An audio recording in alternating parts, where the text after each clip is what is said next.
Hey guys, welcome back to my channel Supercars in Bangalore. Today we are going to take a look at the Bangalore's latest Lamborghini Huracan.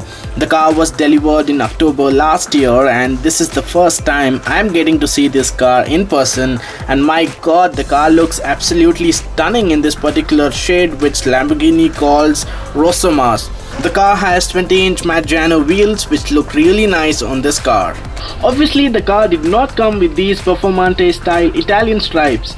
The owner has got them recently and I must say it's a nice little touch which makes the side profile of the car look really nice.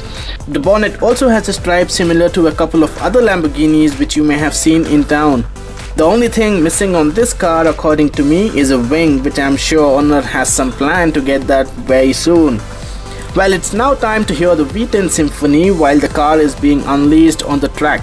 I hope you guys are enjoying this video and give it a thumbs up, and don't forget to subscribe to my channel for more videos.